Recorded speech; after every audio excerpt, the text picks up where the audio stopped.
इस प्रकार भगवान ने आज जामवंत जी से युद्ध करके जामवंत जी के हाथों की शरीर की खुजली मिटाई। जामवंत जी से भगवान ने कहा आप तो लाओ मणि दे दो। जामवंत जी ने कहा प्रभु मैं नहीं दे सकता। बोले क्यों? बोले मैंने ये मणि अपने बिटिया को दान कर दी और जो वस्तु अपने बिटिया को दे दी जाती है उसमें हमारा अधिकार नहीं होता। तो भगवान ने कहा देखिए मणि तो मुझको चाहिए, कलंक लगा है मेरे ऊपर। तो जामवंत जी ने कहा एक कार्य हो सकता है। बोले क्या? बोले आप मेरी बिटिया से विवाह कर लीजिए, तो जब मेरी बिटिया ही आपकी तो उसकी वस्तु भी आपकी। भगवान ने कहा चलो यही सही। सुंदर भगवान ने जामवती जी के साथ विवाह किया। इस प्रकार भगवान का ये दूसरा विवाह संपन्न हुआ। बोली भक्तवत्सल भगवान की। भगवान जामवती और मणि को लेकर के आए। दिव्य भगवान का स्वागत भया है, परछन भया है। इधर भगवान जाकर के सत्राजित को बुलाया, मणि लौटाया। जैसे मणि लौटाया अब समाज में सत्राजित की थू थू होने लगी।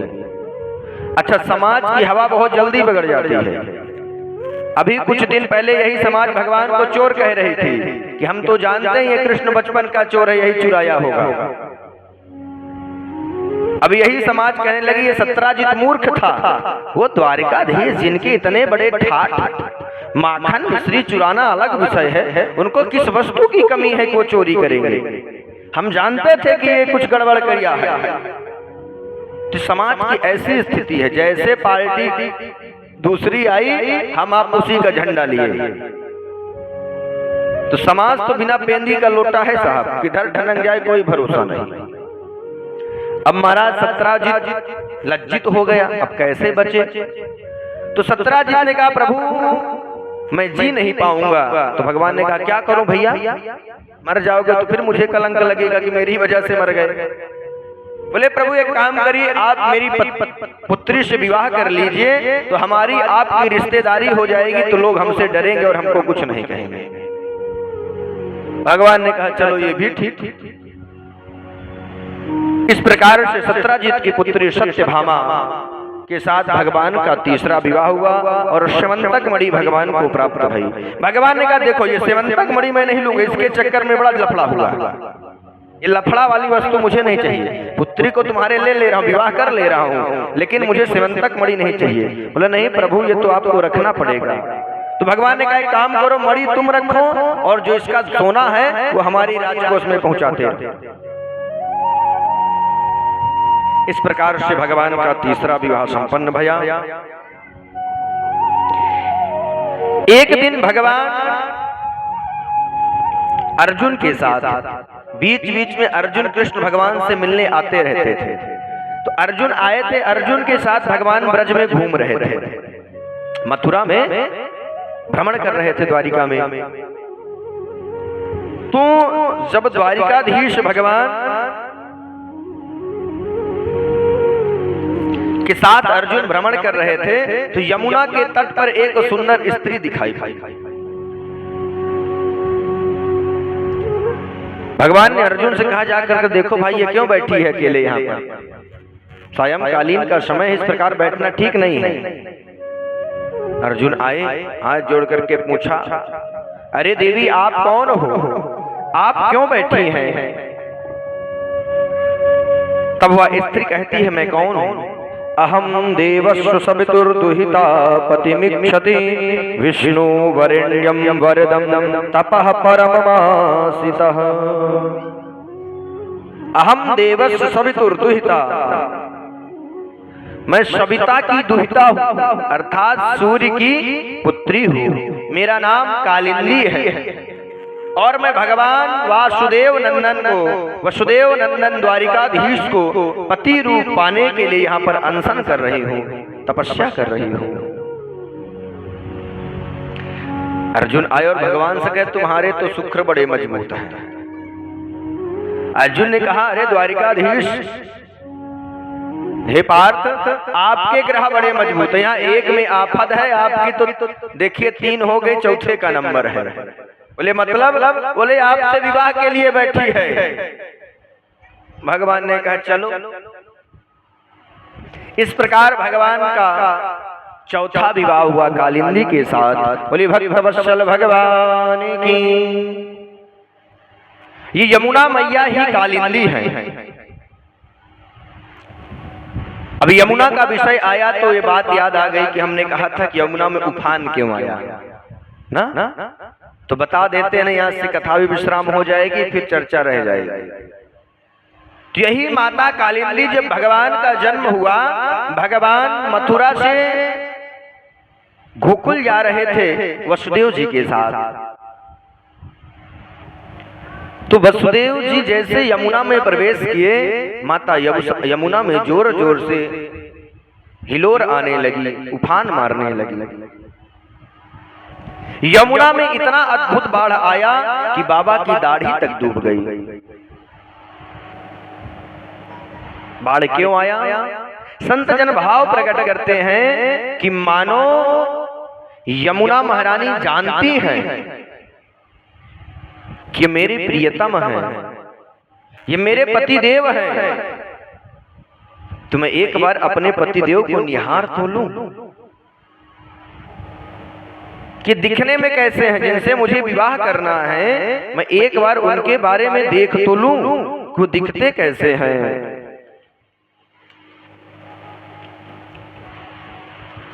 एक संत से कहा कि इसलिए उफान नहीं आया, तो बोले किस लिए आया? कहा नहीं, बात यह कि यमुना महारानी जानती थी कि कृष्ण भगवान स्वयं नारायण है।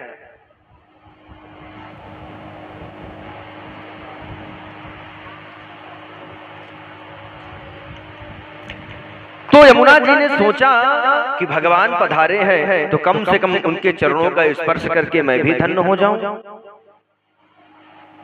इसलिए यमुना में उफान आ गया। एक ने कहा नहीं, ये कारण नहीं है। बोली कालिंदी मैया डर रही है कि कंस ने 6 पुत्रों को मार दिया, कहीं परमात्मा इस छोटे से बालक कृष्ण को भी ना मार दे, इसलिए मैया रो रही है, इसलिए तड़प रही है, इसलिए उफान आ रहा है।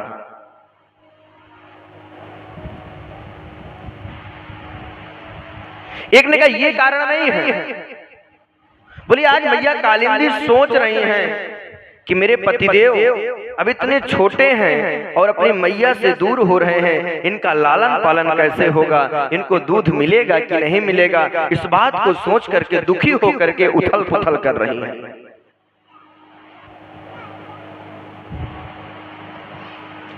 इधर भगवान ने देखा कि मैया मानने को तैयार नहीं है, तो भगवान ने अपने चरणों को नीचे कर दिया था और मैया कालिंदी ने भगवान के चरणों का स्पर्श करके भगवान के पिता वसुदेव के घुटने के नीचे आ गई थी।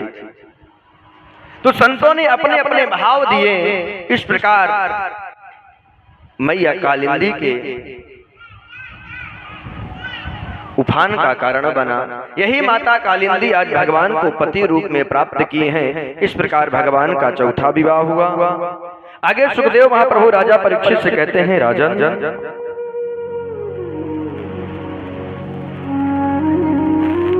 अवंतिकापुरी के राजा मित्र और अरविंद थे। उनकी एक बहन थी जिसका नाम था मित्रवृंदा।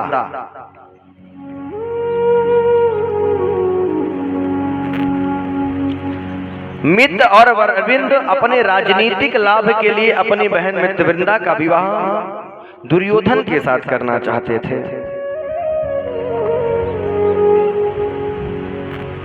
लेकिन जो मित्रवृंदा थी वो संतों के द्वारा, ऋषियों के द्वारा, ब्राह्मणों के द्वारा भगवान द्वारिकाधीश के गुणों को सुन करके उनके नाम का भजन करती और उनको पति रूप में मान चुकी थी।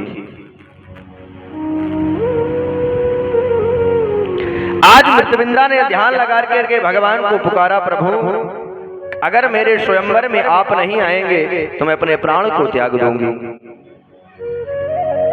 भगवान स्वयं मित्रवृंदा के स्वयंवर में जाकर के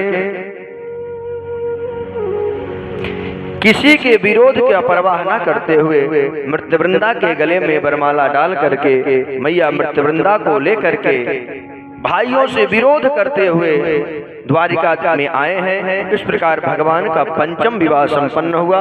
बोले गोविंद भगवान की।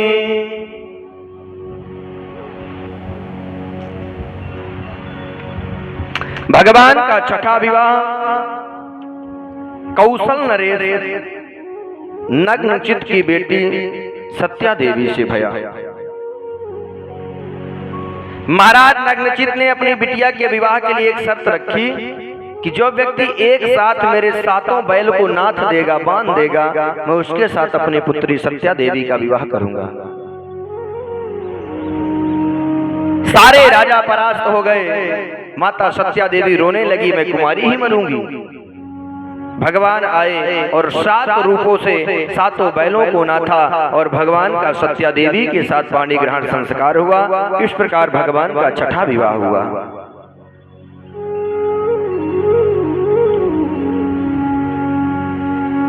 भगवान का 7वां विवाह वसुदेव की सबसे छोटी बहन है सुतकीर्ति, भगवान की बुआ। भगवान से बहुत प्रेम करती थी और इस संबंध को और प्रगाढ़ बनाने के लिए उन्होंने अपनी सबसे छोटी बिटिया भद्रा का विवाह भगवान के साथ किया। इस प्रकार भगवान का 7वां विवाह हुआ और 8वां विवाह भगवान का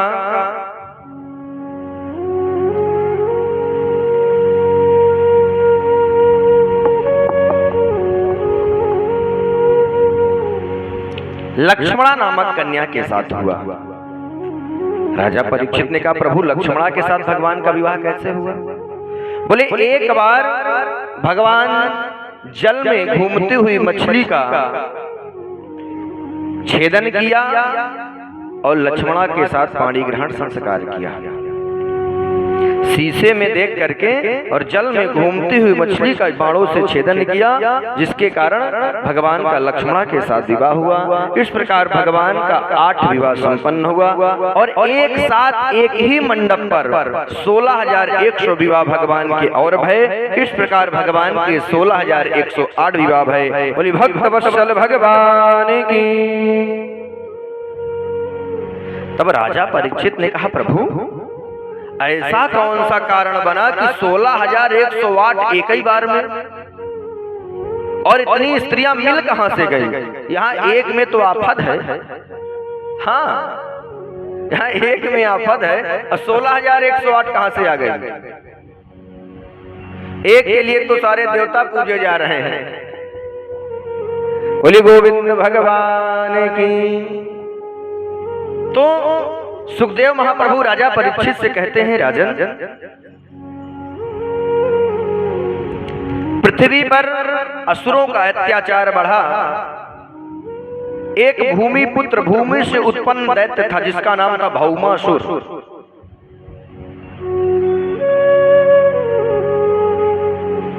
इसका एक नाम नरकासुर भी था, लेकिन भूमि पुत्र होने के कारण इसका नाम भौमासुर था।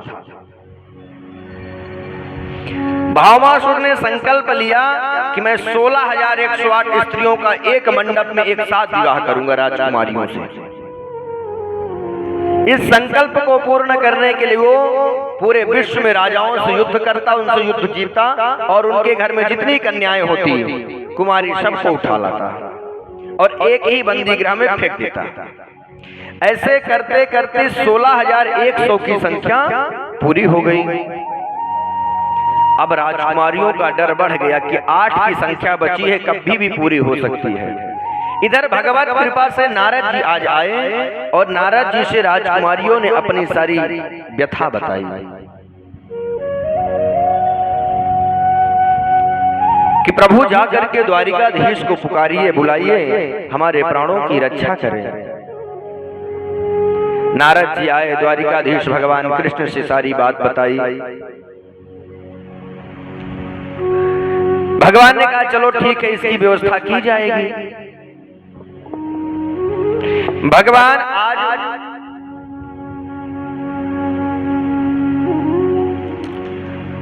अपनी पत्नी सत्यभामा के पास बैठे हैं। नारद जी आए तो नारद जी एक पारिजात का वृक्ष लेकर के आए, कल्प वृक्ष। तो भगवान को भेंट किया तो भगवान ने उस वृक्ष को रुक्मणी को दे दिया। ये लीला है भगवान की। तो जब रुक्मणी को दे दिया तो सत्यभामा रुष्ट हो गई कि आप रुक्मणी से ज्यादा प्रेम करते हैं, उसको दे दिए। भगवान ने कहा ऐसा नहीं, आप कहें तो चलिए स्वर्ग चलते हैं, पूरा जितना भी वहां पर है सब उठा लाते हैं, सब अपना ही है। भगवान आज भौमासुर के उद्धार के लिए ऐसी लीला करते हुए सत्यभामा को लेकर के स्वर्ग की ओर जा रहे हैं।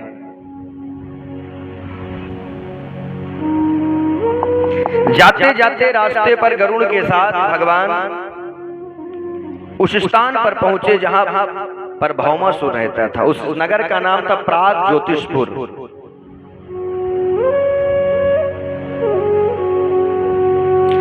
भगवान पहुंचे। भगवान ने पहले भौमासुर को समझाया कि तुम जो कर रहे हो बहुत गलत कर रहे हो, इसको छोड़ दो, राजकुमारियों को मुक्त करो। अब निशाचर तो निशाचर, जड़ तो जड़, और शास्त्र कहता है सठे साठ्यम समाचरे, दुष्ट के साथ दुष्टता का व्यवहार करने में कोई दोष नहीं लगता। तो भगवान ने आज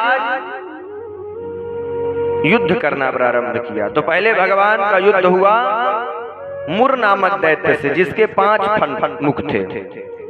वह दैत्य उस नगर का चौकीदार था। भगवान ने मुर नामक दैत्य को एक ही मुक्के में मारा और उसका शरीर छूट गया। भगवान मुर का वध करने के कारण भगवान का एक नाम पड़ा, मुरारी। मुर नामक दैत्य को मुरदन अरी, अर्थात अरी का अर्थ है मारना। मुर नामक दैत्य को मारने के कारण भगवान का नाम पड़ा मुरारी। बोलिए मुरारी भगवान की। भगवान ने भयंकर युद्ध किया भौमासुर के साथ। रात्रि होने लगी। अब सारे देवता घबरा गए कि रात्रियों में दैत्यों की शक्ति कई गुना बढ़ जाती है। सारे देवताओं ने भगवान से प्रार्थना की, प्रभु विलंब मत कीजिए। उतने में भौमासुर ने घुमा करके एक गदा भगवान की छाती पे धर दी। और जैसे छाती पर धरी, सत्यभामा कहने लगी प्रभु क्या कर रहे हो, मार डालेगा, मारो जल्दी सी से। और जैसे मैया सत्यभामा ने कहा मारो, वैसे भगवान ने क्षण मात्र में भौमासुर का वध कर दिया। बोली भक्तवत्सल भगवान की। अच्छा, अभी तक भगवान क्यों नहीं मार रहे थे? क्योंकि सत्यभामा भी है पृथ्वी की देवी पुत्री, भूमि से उत्पन्न भई सत्यभामा। तो भगवान ने सोचा ये भी भूमि का पुत्र, ये भी भूमि की पुत्री, भाई बहन है, कहीं विवाद ना हो जाए, मैं मार दूं तो भाई कहीं ना कहीं रिश्ते से साला हो गया ना। तो साले साहब को कुछ बोलोगे तो गृह मंत्रालय गड़बड़ हो जाएगा, सावधान रहना, फिर रोटी नहीं मिलेगी तो मुझसे मत कहना। गांव की कहावत है, जिसकी बहन अंदर उसका भाग सिकंदर। तो भगवान वही सोच रहे थे कि भाई गृह मंत्रालय, वो भी साथ में बहन बगल में खड़ी है, गड़बड़ हो जाएगी। तो जैसे सत्यभामा ने आदेश दिया, क्षण मात्र में भगवान ने उद्धार किया। बोली भक्तवत्सल भगवान की। अब सारी कन्याएं भगवान की स्तुति करने लगी। भगवान ने बहुत सारा आशीर्वाद दिया और भगवान ने कहा आप लोग अपना अपना पता बताइए, मैं अपने सारथियों को सबको बोल देता हूं, सबको आपके घर सुव्यवस्थित पहुंचा देंगे। तो सारी राजकुमारियां आज हाथ जोड़ करके भगवान से कहे प्रभु हम कहां जाएंगे, हमको कौन अपनाएगा? ये हम जानती हैं कि हम पवित्र हैं, लेकिन ये समाज हमको नहीं अपनाएगा। समाज की छोड़ा हमारे खुद के माता पिता इस लोक लज्जा से के कारण हमको नहीं अपनाएंगे। प्रभु मैं किसके पास जाऊं? तो भगवान ने कहा मैं क्या करूं, मैं आपकी क्या मदद कर सकता हूं? 16,108 ने कहा प्रभु आप ही हमसे वरण कर लीजिए और अपने घर की नौकरानी बना के हमको रख लीजिएगा। भगवान ने कहा चलिए 8 सही तो 16,108 सही। भगवान ने कहा लाखों के संख्या में गोपिकाओं के बीच में रहे तो तुम लोग भी आओ। तो आदत पड़ चुकी है। बोले गोविंद भगवान की। भगवान ने वहीं पर एक ही मंडप पर नारद जी को आचार्य बना करके 16,100 राजकुमारियों के साथ पानी ग्रहण संस्कार किया है। सबको लेकर के सुंदर आज द्वारिका आए हैं। द्वारिका में भगवान की जय जयकार हो रही है और भगवान ने सबके लिए एक एक सुंदर महल का निर्माण किया है। धीरे धीरे भगवान की गृहस्थी बड़ी व्यवस्थित चल रही है। भगवान अलग अलग रूप से अपने 16,108 रानियों के पास रहते। ऐसा नहीं था कि एक दिन इसके पास एक दिन उसके पास, नहीं, एक साथ सबके पास रहते। 16,108 रूपों से भगवान सबके साथ विचरण करते, सबके मनोरथ को पूर्ण करते, सबके 10-10 पुत्र और एक एक पुत्री भाई। और हम लोग एक कहते हैं, हम दो हमारे दो। और अच्छा आप दो में भी लफड़ा, एक ही बहुत है, ये गलत है। हम दो हमारे 10, ये भगवान कहते हैं। अच्छा हमारा धर्म धीरे धीरे इसलिए खत्म हो रहा है। हम दो हमारे 2 में पड़े हैं और दूसरे वाले कहते हैं हम दो हमारे 20। ऐसी स्थिति रही ना तो एक दिन ऐसा आएगा कि हम लोग नष्ट हो जाएंगे, अल्पसंख्यक हो जाएंगे। और भारत के कुछ ऐसे प्रदेश हो गए जहां पर हिंदू अल्पसंख्यक हो गए। ये हम दो हमारे एक ही के चक्कर में, तो इस चक्कर को हटाओ। बाकी जो आए हम लोग ये सोचते हैं खर्चा बहुत है, पढ़ाएंगे, वो लोग को कौन पढ़ाता है? देखो सब अपने अपने भाग्य लेकर के आते हैं। अन्ना 10 तो कम से कम 4 तो होना चाहिए भाई। किस लिए? एक हो जो देश की सेवा में हो, एक हो जो धर्म की सेवा में हो, और 2 हो आपके घर की व्यवस्था के लिए। क्यों 2 हो? कि मान लो कोई अनहोनी हो जाए, किसी का शरीर छूट जाए तो फिर गड़बड़ व्यवस्था ना हो। इसलिए कम से कम 2 घर की व्यवस्था के लिए हो, एक देश की सेवा राष्ट्र की सेवा के लिए हो और एक धर्म की सेवा के लिए हो। तब आप इस चारों ऋणों से मुक्त होंगे। अब 1-2 में काम नहीं चलेगा भाई। जब सब एक एक ही करोगे तो देश की सेवा कौन करेगा, धर्म की सेवा कौन करेगा? और सब धर्म की सेवा में चले जाएंगे, बाबा जी बन जाएंगे, तो फिर तुम्हारी सेवा कौन करेगा? इसलिए कम से कम 4। बोले गोविंद भगवान की। तो भगवान का इतना लंबा चौड़ा परिवार। अब ये तो भगवान की पुत्रों की संख्या हो गई लगभग, पुत्री पुत्र 17-18 लाख लगभग। गुणा कर लेना अपने घर में जाकर के। अब फिर उनके नाती पोता, फिर उनके नाती पोता, इस प्रकार से भगवान के परिवार की संख्या हो गई 56 करोड़। अब जिसके परिवार की इतनी बड़ी संख्या होगी तो आतंकवादी हमला करेंगे, डरेंगे कि बाथरूम कर देंगे तो हमारा देश बह जाएगा। विचार कीजिए, जिसका परिवार इतना लंबा होगा तो कोई आंख दिखा पाएगा? देखिए धन तो बाद में काम आता है, पहले हाथ और जन ही काम आता है। इसलिए कम से कम धन तो बाद।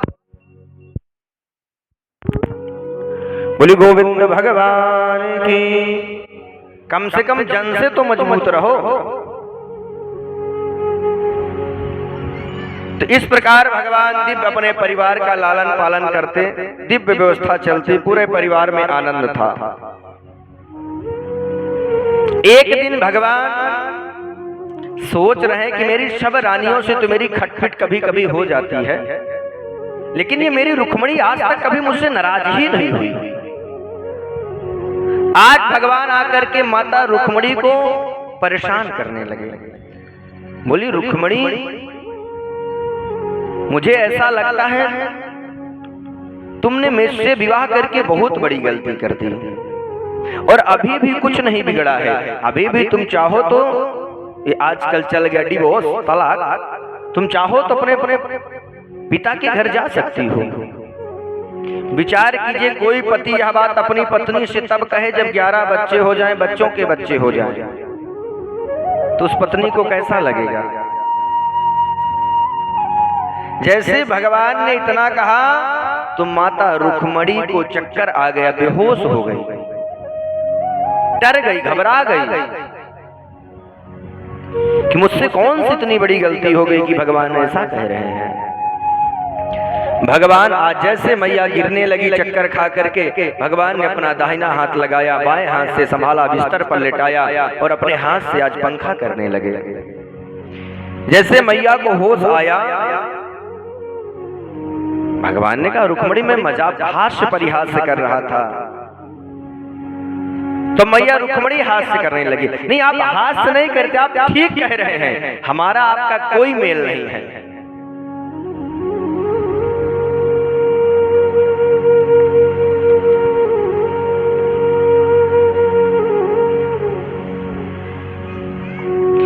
कहती हैं कि हमारा आपका कोई मेल नहीं है। क्यों? क्योंकि भगवान ने कहा था मेरे अंदर कोई गुण नहीं, मैं चोर हूं।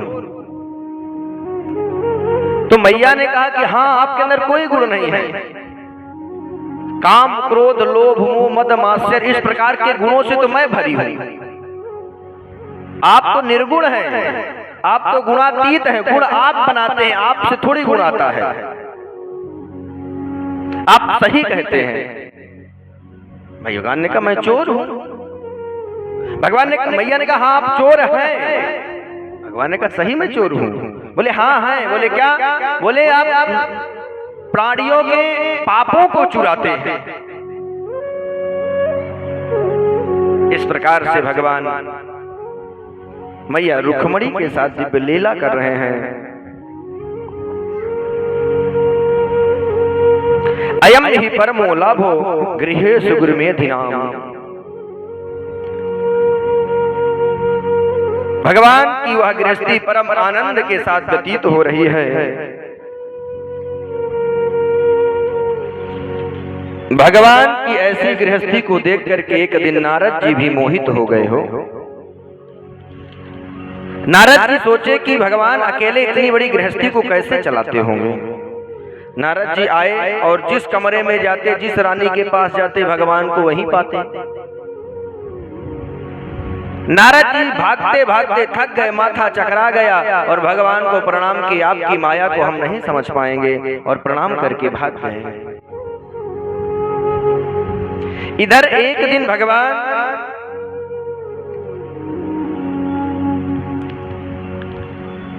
के नाती अनिरुद्ध को बाणासुर चुरा ले गया।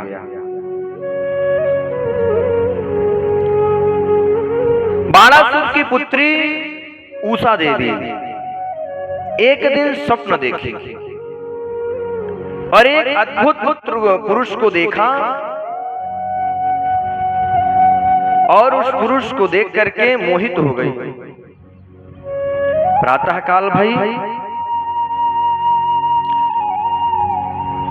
उसकी परम सखी मायावती जो बहुत मायावी थी, उसको बुलाया और उससे कहा कि मैंने एक पुरुष को स्वप्न में देखा है और मैं उसी के साथ विवाह करूंगी, तुम उसका चित्र बनाओ। मायावती चित्र बनाने में बड़ी कुशल थी, उसने बहुत सारे चित्र बनाए। उसमें से एक चित्र अनिरुद्ध महाराज का बना। ये प्रद्युम्न के पुत्र हैं।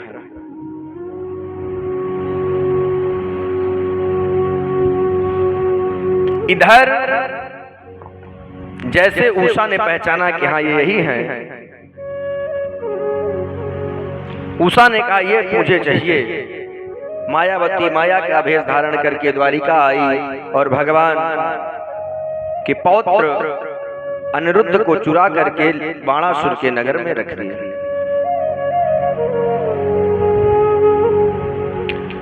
उषा और अनिरुद्ध बड़े प्रेम से रहने लगे। इधर भगवान अपने पौत्र को खोजने लगे।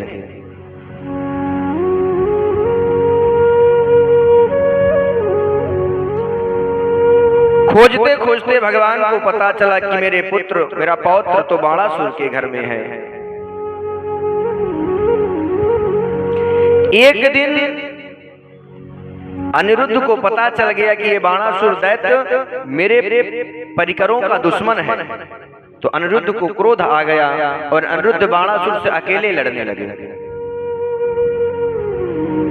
बाणासुर बड़ा बलवान था और उसकी रक्षा का वरदान भगवान शिव ने लिया था। अनिरुद्ध परास्त भय, अनिरुद्ध को बंदी बना लिया। यह बात भगवान को पता चल गई। भगवान अपने परिकर के सहित आए और बाणासुर के महल में चढ़ाई कर दी।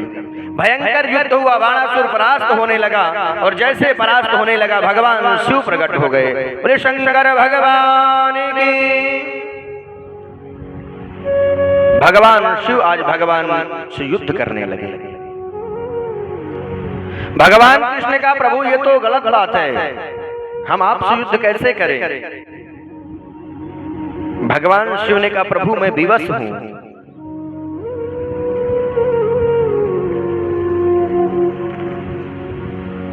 भगवान शिव का और नारायण का भयंकर युद्ध हुआ। पशुपतास्त्र भगवान शिव ने चलाया और नारायण अस्त्र भगवान नारायण कृष्ण ने चलाया। दोनों अस्त्र आपस में टकराए, मानो ऐसा अग्नि जलने लगी कि पूरी पृथ्वी नष्ट हो जाएगी। सारे देवता भागे भागे आए, दोनों देवताओं के चरणों को पकड़ा। दोनों देवताओं ने आपस में समझौता किया। बाणासुर के संपूर्ण हाथों को काट करके बाणासुर को क्षमा कर दिया गया। इस प्रकार भगवान अपने पौत्र को लेकर के अपने नगर में आए। नगर वासियों ने बड़ा उत्सव मनाया। एक दिन